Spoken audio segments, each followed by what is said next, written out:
Assalamualaikum warahmatullahi wabarakatuh. Apa kabar anak-anakku semuanya? Alhamdulillah, subhanallah, masya Allah, tabarakallah. Mudah-mudahan semuanya dalam keadaan sehat walafiat. Amin ya Allah ya rabbal alamin. Alhamdulillah, bertemu lagi dengan Pak Rijal pada mata pelajaran fikih ya.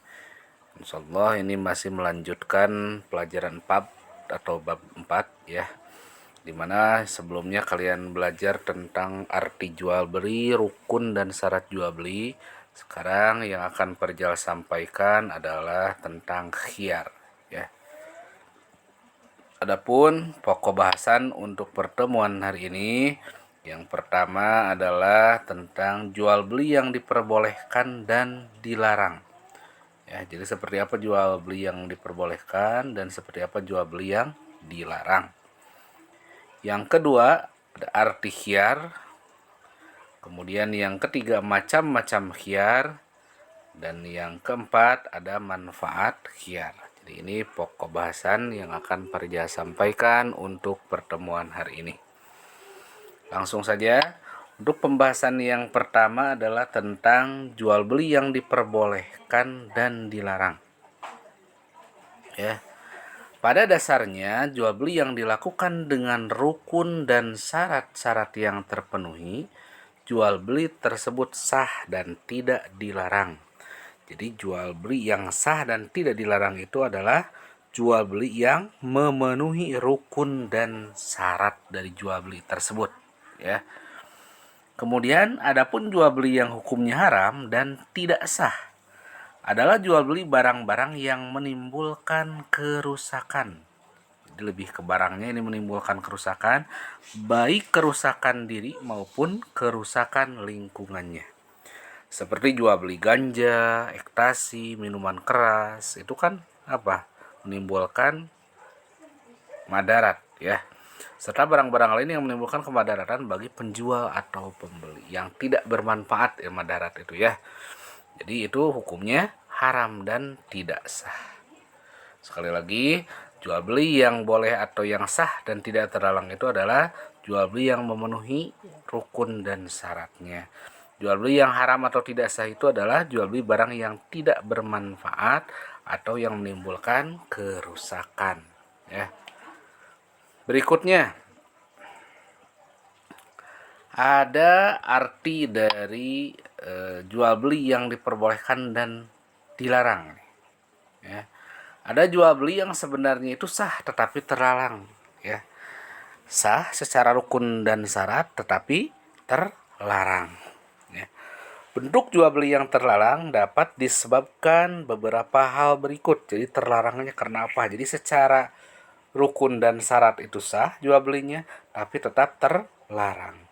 Terlarangnya karena beberapa faktor sebagai berikut. Yang pertama, dilarang jual beli itu karena memperjualbelikan barang-barang yang tidak boleh diperjualbelikan ya. Jual beli barang yang tidak boleh diperjualbelikan. Contohnya apa? Barang yang najis itu tidak boleh diperjualbelikan. Dan makanan yang membahayakan kesehatan ya. Ada rukun syaratnya sah tapi tetap terlarang atau dilarang karena barangnya najis dan membahayakan. Kemudian yang kedua dilarangnya karena riba. Ya, jadi jual belinya sah tetapi tetap terlarang. Ya. Apa contoh riba di sini? Misalnya menjual barang dengan harga yang lebih mahal dengan sistem kredit atau cicilan ya. Di sebelumnya kalian juga masih ingat mungkin di dalam surat Al-Baqarah ayat 275 sudah jelas di sana wa halallahul bai'a wa harrama riba. Jadi yang dihalalkan oleh Allah itu hanya jual beli dan Allah mengharamkan riba. Kita harus jauhi yang namanya riba. Salah satunya adalah tadi menjual barang dengan harga yang lebih mahal tapi dengan sistem kredit atau cicilan. Itu hukumnya sah tapi terlarang. Yang ketiga, dilarang karena samar-samar. Ya, tidak jelas, belum jelas samar-samar itu. Misalnya jual beli anak hewan yang masih dalam kandungannya, ya. Ada kambing misalkan ya, induknya lagi mengandung anaknya, tiba-tiba ada yang mau membeli anak kambing tersebut yang dalam kandungan induk kambing tersebut, itu hukumnya sah tapi terlarang, tetap tidak boleh. Karena apa? Karena belum jelas ya, anaknya yang di dalam kandungan induknya tersebut belum jelas, belum kelihatan, tidak bisa kita lihat. Atau contoh yang lain adalah jual beli buah-buahan yang belum masak, ya, yang belum matang. Dalam arti buah tersebut belum siap panen, belum kelihatan ya, masih kecil, apalagi baru berbunga sudah ada yang membeli ya, itu terlarang. Meskipun sah secara rukun dan syarat tapi tetap terlarang. Yang keempat, dilarang karena bersyarat. Ini contohnya adalah Ahmad akan membeli kambingnya Andi jika ia menemukan uang di jalan. Jadi ada syarat tertentu dahulu sebelum dia menjual barang tersebut. Ya. Sekali lagi, Ahmad akan membeli kambingnya Andi jika ia menemukan uang di jalan. Jadi syaratnya harus menemukan uang dulu di jalan, baru Ahmad akan membeli kambing punya Andi. Ini contoh jual beli yang sah tetapi terlarang. Dan yang kelima adalah dilarangnya itu karena menipu atau curang. Tidak boleh ya menipu atau curang. Misalnya jual beli yang sudah dibeli orang lain atau menawar barang yang sudah ditawar orang lain. Ini tidak boleh. Yang sudah ditawar, apalagi yang sudah dikasih uangnya oleh pembeli ke penjual, tidak boleh kita tawar kembali. Nih, itu 5 alasan adanya jual beli yang sah tapi terlarang ya. Berikutnya tentang khiyar. Apa khiyar? Khiyar itu secara sederhananya pilih-pilih ya, memilah-memilih. Ya. Secara istilahnya yang panjangnya ini arti khiyar adalah keadaan yang menyebabkan penjual atau pembeli memiliki hak untuk memilih antara meneruskan jual beli atau membatalkannya. Sengaja seperti pertebal ini kata kuncinya. Jadi kesempatan bagi kedua belah pihak untuk memilih. Ya, ada kata memilih. Mau meneruskan lanjut jual beli atau membatalkan jual beli tersebut. Itu dinamakan khiyar. Kadang kita kalau mau membeli sesuatu kan suka ada ragu. Jadi enggak ya membeli ini? Batalin enggak jadi. Nah, itu dinamakan khiyar, malah milih. Macam-macam khiyar ini semuanya ada 3. Yang pertama ada khiyar majelis, kedua khiyar syarat, yang ketiga khiyar aibi. Kalau sudah tahu arti khiyarnya, tinggal ditambah kata majelis itu artinya apa, coba ya.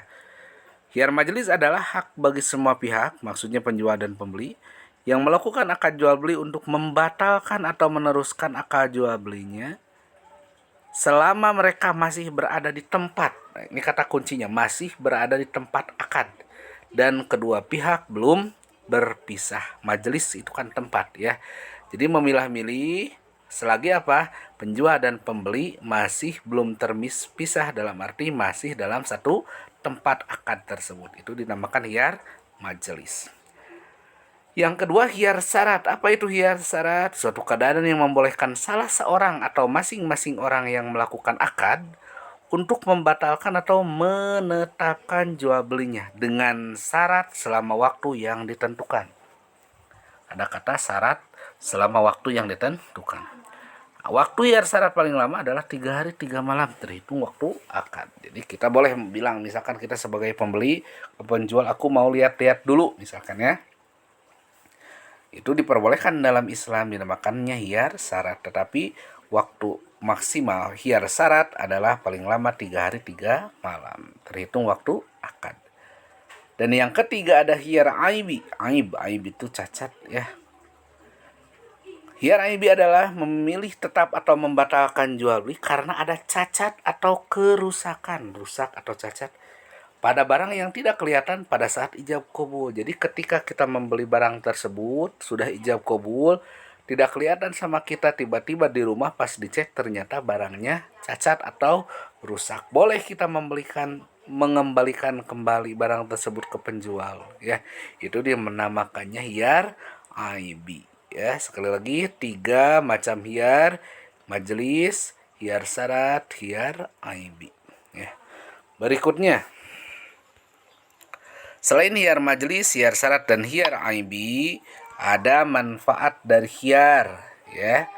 Adanya hiyar dimaksudkan agar penjual dan pembeli dapat memikirkan kemaslahatan masing-masing. Ini ada kata maslahat masing-masing, ya. Sehingga tidak akan menjadi penyesalan karena tertipu dalam melakukan jual beli. Menghindari adanya penipuan, adanya hiyar itu, ya. Supaya antara penjual dan pembeli itu sama-sama maslahat, ya, tidak ada yang dirugikan.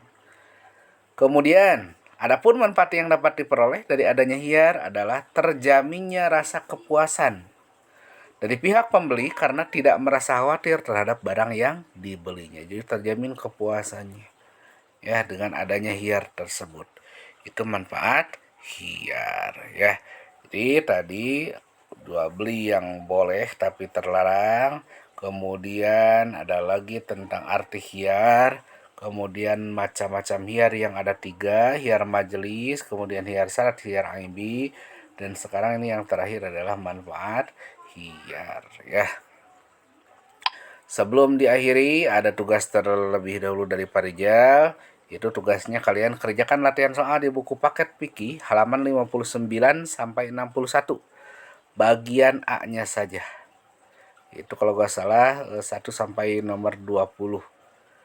Kirim tugasnya ke Pak Rijal nanti setelah disamakan. Jadi seperti biasa Pak Rijal akan share kunci jawabannya. Kemudian nanti waktunya sudah habis, kalian boleh menyamakan dan memberikannya ke Pak Rijal sesuai dengan jumlah betulnya masing-masing, ya. Alhamdulillah untuk pertemuan hari ini dicukupkan sekian. Mudah-mudahan apa yang Pak Rijal sampaikan bermanfaat dan kalian bisa memahaminya. Terima kasih. Wallahul muwaffiq ila aqwamit thoriq. Akhirul kalam. Wassalamualaikum warahmatullahi wabarakatuh.